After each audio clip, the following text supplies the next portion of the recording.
In this video, you're gonna get the ultimate step-by-step guide to layering your worship patches. We're gonna explain how to pick the right sounds to go together that actually complement each other, how to make sure you're always setting the right layer ranges for all the instruments in your layered patches. And by the end of this video, you're going to understand how layering your worship sounds together can make a difference for your keys rig. Let's check it out. Hey folks, David from Sunday Sounds here, where our focus is making it easier for you to find success in your worship keys rig, whether you're using Ableton Live or Main Stage 3.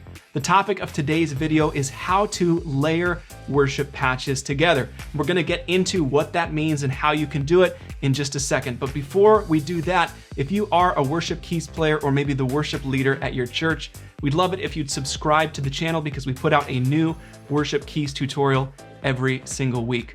All right, let's dive into the topic of today's video. This is the ultimate guide to layering worship patches. Okay, so right up top, let's just define what is layering. If you've never heard that term before applied to the keys rig at your church. Layering just means taking multiple sounds and playing them all at the same time from your keyboard. Keyboards have been able to do this since the early days, since back in the 80s and the very first workstation keyboards. Before that, you'd actually have to have multiple keyboards, synthesizers on stage. But now, ever since the 80s, you've been able to combine different combinations of sounds, layer them either on top of each other, so playing one note on the keyboard will actually play both of those sounds, or do things like split the keyboard, so you've got one sound on the right side and a different sound on the left side. Of course, if you're a worship keys player, you're probably familiar with the idea of playing piano and pad. And that's really the very basic starting point of the concept of layering. It gives you the ability to add more texture to the sounds that you play, to be able to fill more space in your band and essentially just do more than one thing at a time from the keys rig. All right, so let's dive right in and start talking about layering. We're gonna start with the very basics. I have a basic grand piano sound here. I'm using Sunday keys for main stage for the purposes of this demo. The same sounds are available in the Ableton Live format of Sunday keys. And if you don't have Sunday keys, that's okay. You can just pull up a similar sound from your own sound library if you'd like to follow along. So here's a grand piano sound.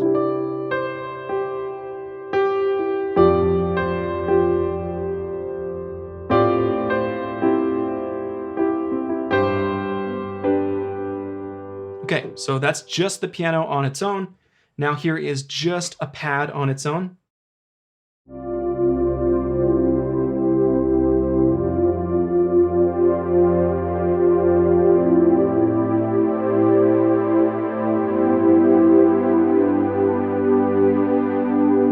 Now here's those two sounds layered together.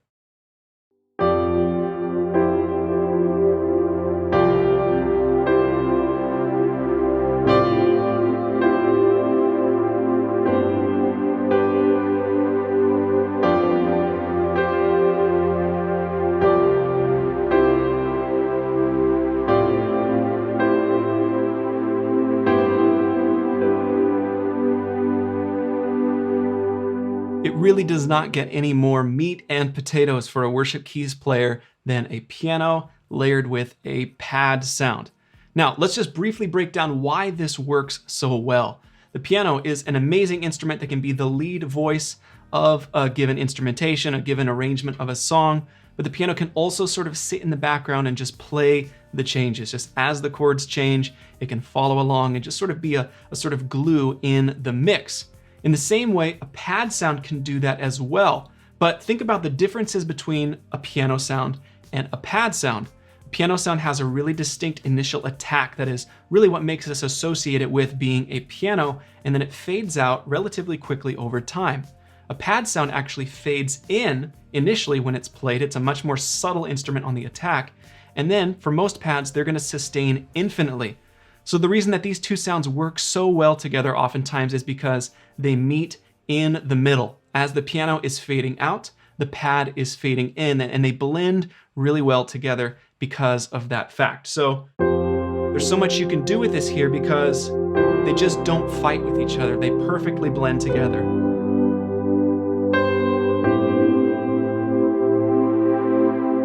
Now, so here the goal really is that these two sounds blend together seamlessly.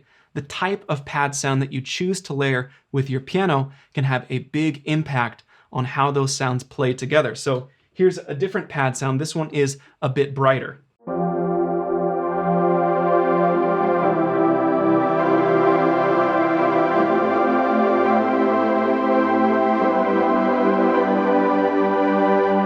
So here's this bright pad layered with the exact same piano sound. Hear how this sounds different than that more subdued warm pad from just a minute ago.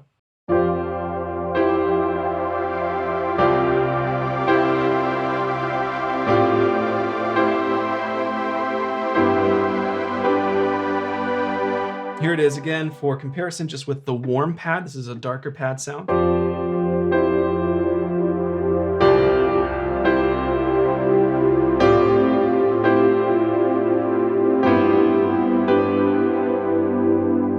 So pianos and pads are great initial combinations. This is the best place to start. You want to get really comfortable making these kinds of layering choices, and then experiment with different types of pianos mixed with different types of pads. I will say it's also not always necessary that the pad has no attack. Sometimes you can actually mix two different instruments with attack together, and they actually end up with an even cooler initial burst of energy because of the way those two different attack sounds complement each other. Okay, so now let's talk about another layering option. We're going to take the same grand piano sound, but now we're going to layer it with a lead sound.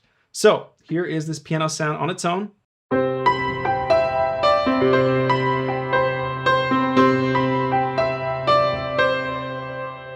Okay, and here is a synth lead sound.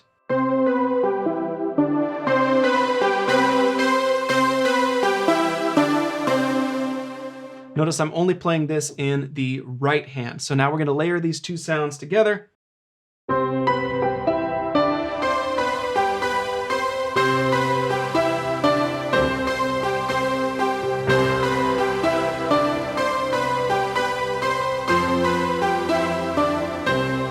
So this lead sound has attack in a way that a synth pad does not, and it has lots of brightness. So the piano and the lead part work together to really emphasize the lead part that I'm playing in the right hand. All right, now let's talk about a couple other really fun options for layering with a piano sound. Again, we've got this grand piano.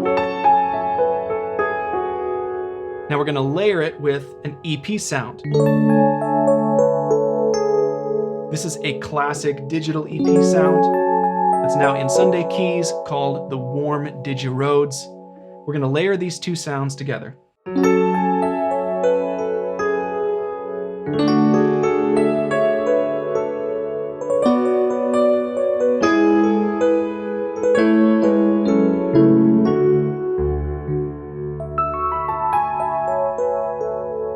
This Digi Rhodes patch is really lush. It's super wide in the stereo field. It's got a really distinct initial bell attack. And that attack, adding in with the acoustic piano sound, is a big part of what people will initially notice as something, oh, this is more than just a piano sound. There's something else going on here. It's also a really, really classic sound to layer an acoustic piano preset with some sort of electric piano preset used all over records from the 80s, 90s, all the way up to today. Oftentimes you want that electric piano to be a little bit more modulated so that it doesn't just stand on the exact same pitch center as the piano. So this Digi Rhodes patch, like I said, is really lush. It's really wide in the stereo field, and there's chorus modulation actually modulating the pitch of the electric piano a little bit. And this is why these things blend so well together, because there's room for both of them. They're not all exactly hitting that same pure tone for each note. They're sort of all circling around it. In this way, it sort of feels like the electric piano is around the acoustic piano and not layered right on top of it, which is a really, really cool effect. Now let's talk about one other piano layering option. This is a hammered dulcimer sound. Now this became really popular in a lot of pop music. I noticed Coldplay being one of the very first bands to do this really prominently, and now it seems like it's all over pop music and modern worship music as well. So you take a grand piano sound or some big sort of piano sound and you layer it with a hammered dulcimer sound. So here's the dulcimer sound on its own. And then here it is layered in with the grand piano.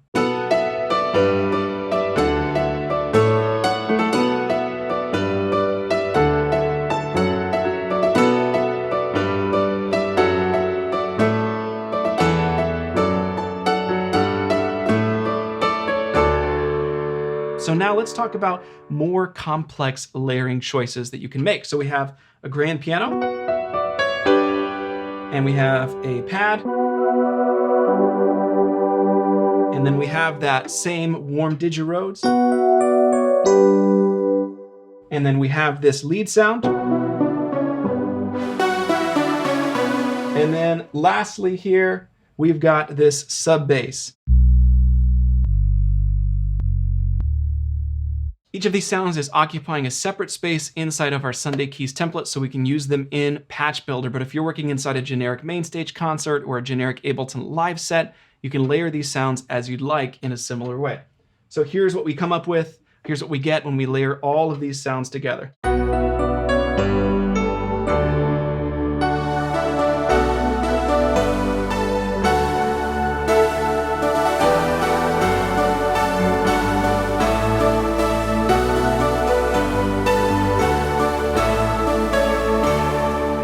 So now I'm going to play a little bit more, and I'm going to bring some layers in and out as I play so you can hear how they're working with each other to complement. So here's the same exact patch without the grand piano.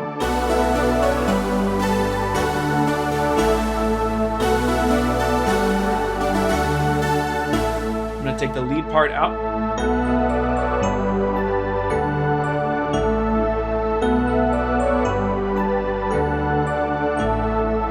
Let's swap out the electric piano for the acoustic piano. I'm going to bring the pad down as well.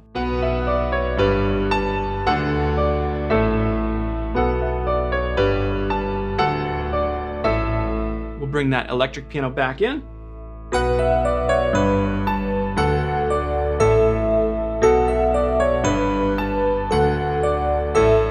Add back in the pad.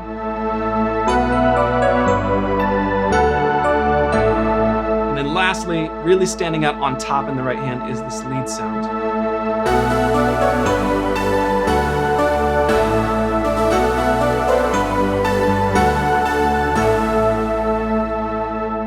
Now let's talk about common layer range choices that you might want to make as you start working with layered patches and layering different sounds together. Let's start off with the very basic worship piano sound. Where should you place the worship piano on your keyboard? It really depends on the role you're being asked to play in your band. If you're playing sort of a lead piano role where you're playing all the chord changes, you're sort of carrying the rhythmic or the chordal weight of the band, then you're probably going to want to leave that keyboard wide open with piano all the way or most of the way across it so that you can go wherever you need to go. Now, when you're playing worship piano, it's important that you be mindful of the space that your bass guitarist is filling, the space that your electric guitarist is filling. So you don't necessarily need to be all the way down here all the time, but that's not the purpose of this video.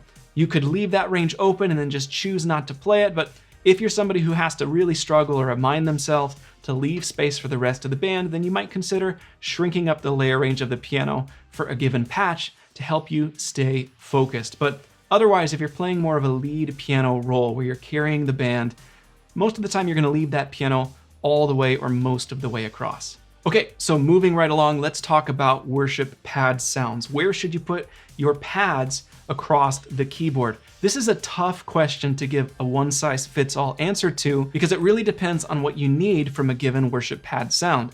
Let's start off by talking about the most foundational sort of worship pad or warm pad kind of sound. Oftentimes, I end up wanting that in the bass register, I want that in the mid-range, and then maybe an octave or so past middle C, and that's where I want it to cut off for a lot of arrangements, because I want to be able to go higher and add a little flourish and accents with a piano part or a lead part without the pad trying to keep up with what I'm playing. And let me explain what I mean by keep up. Oftentimes pad sounds take a second to fade in, and they might take a second to fade out. So when you're playing a faster run, what you're going to end up with is this weird sort of jittery thing where the pad isn't exactly tracking with the faster parts that you're playing. Now that's for like a warm pad where I'm sort of layering a piano and a pad together, but there's all sorts of different use cases for pads. Some pads actually have a lot of brightness, a lot of attack. And if I'm layering sounds of that nature, then oftentimes they're actually going to be sort of doubling a lead part in the right hand. I might even actually leave the left part of the key range empty, take the pad out of there so I can just get that pad brightness and infinite sustain in the right hand. It really depends on what I need that pad to do in a given moment. Okay, now let's talk about lead sounds. This is a really tough one, and I see lots of folks run into problems trying to figure out where the heck they should put a lead sound on the keyboard. The tough thing about lead sounds is oftentimes they'll be really high in frequency, but you might be layering them with sounds that you don't actually want to be that high. So if a lead part on the original album would be all the way up here towards the top of your keyboard, you might instinctively think, I'm just gonna put it up there. But if you're layering that lead part with something like a piano sound, the piano might actually sound way too high in the mix. It might jump out too much or throw off the mix of your band. So with lead sounds, you need to get really comfortable transposing the pitch of your synth sound up or down 1 or even 2 octaves so that it layers well with the other parts of the layered patch that you're working with. So oftentimes I do end up kind of limiting the range of my lead part to a very specific and very focused octave, or maybe an octave and a half. So I can access it really intentionally, and I'm not gonna be tempted to play it the rest of the time, or even worse, accidentally play it because I lose track of where that split is on the keyboard. Lead sounds by definition are trying to jump out and stand out in the mix. So it's really important that you put them on the keyboard in such a way that you are only gonna play them on purpose. Otherwise, it's gonna clash with the rest of what you're doing. It's gonna look like and be noticed as a bigger mistake than maybe accidentally playing a pad note, because that lead is just gonna jump out in the mix anytime it's heard. So now let's talk about a couple of reasons why layering sounds together can make such a difference for your worship team. I think one of the main things that layering worship key sounds together can do for your band is give you the flexibility to have a distinct change in atmosphere, a change in sound between songs or between different parts of the same song. The keys position, because you can really emulate almost any instrument under the sun, can have a dramatic impact on taking your band to a different or higher level. I think the second way that layering sounds together can make sort of a difference is in the exact opposite way, actually. It can add something of a through line throughout your set. Sometimes, depending on the makeup of your band, maybe you're electric guitar driven, having a really consistent piano and pad sound, or maybe a piano, a lead, a synth bass, having something that kind of carries throughout the different songs or moments in your set list can make your band sound really cohesive, really together, sort of have that glued, produced studio sound. The third reason that using layered sounds can make a big difference for your worship team is something I talked about at the beginning of this video. It allows you to do a lot more without having to do a lot more. So you can get the initial attack of a piano or a lead sound, and then the infinite sustain or glue of a pad, an ambient sound, maybe a sound bed, or even an organ. To be able to bring those different textures to your worship team in a way that is intentional and artistic is something that you won't get by just jumping from preset to preset for specific moments of a sound. To be able to dynamically fade between or add these layers on top of each other is a much more natural way to approach adding new textures to your band. In the same way that an electric guitarist might choose a really intentional moment to switch from a clean sound to an overdriven sound, for you as the keys player to be able to say, you know what, I'm gonna start with this piano and pad, and then when the bridge comes in, I'm gonna bring up the mod wheel, I'm gonna fade in this synth lead part in the right hand, and that's where we're all gonna go. All right, now let me give you a few layering mistakes to avoid.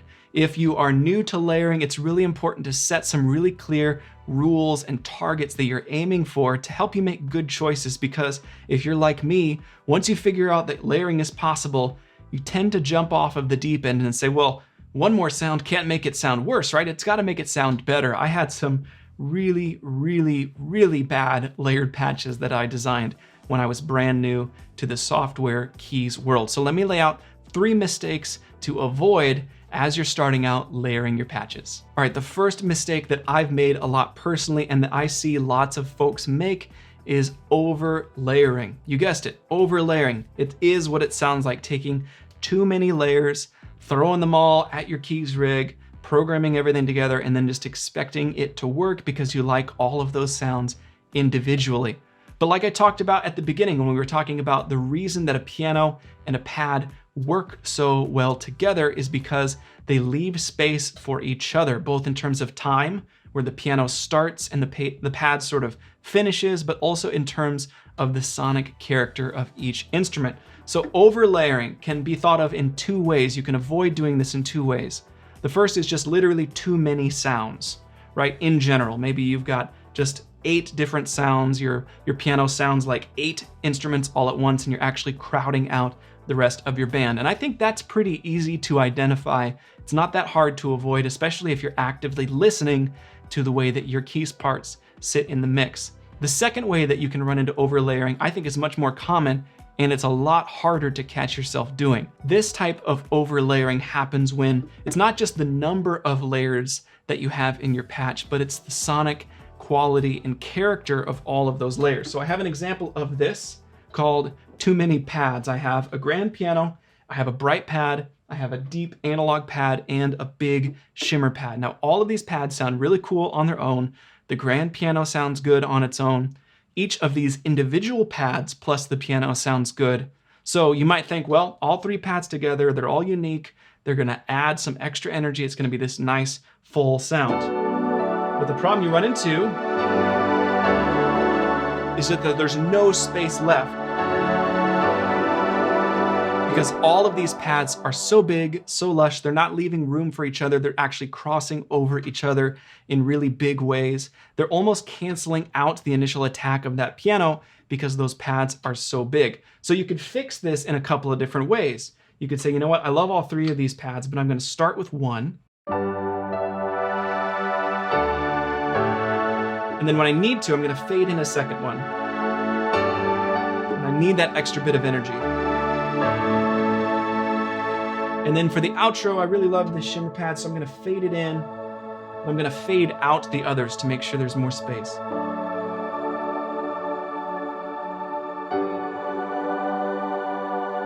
Or another way that you could go about fixing this, let's say you really do love all 3 of these sounds. You could layer them together, use all 3 at the same time, but decrease the volume of each one, because all 3 of those pads are going to add together to the perceived volume of your overall keys patch. So decrease the level of each pad. All 3 of them together end up being as big and as loud to the user's perception or the listener's perception as one pad would have been.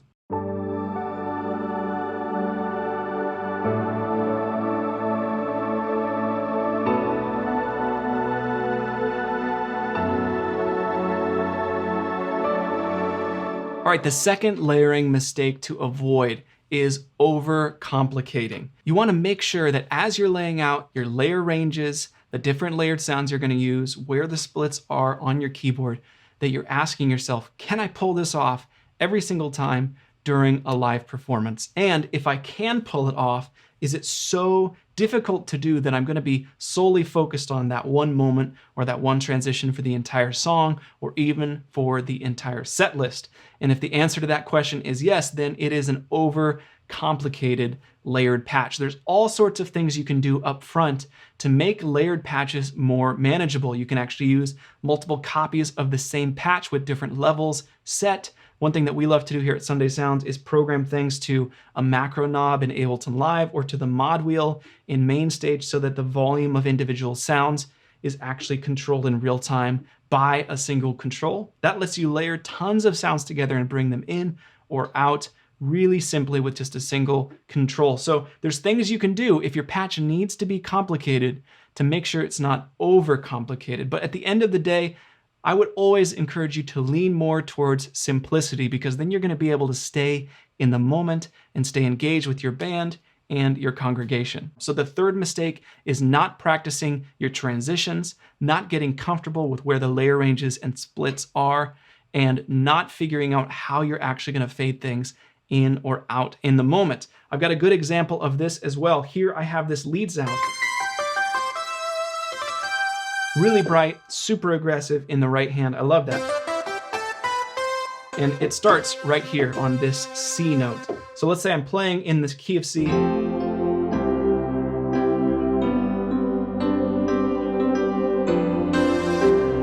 Ooh.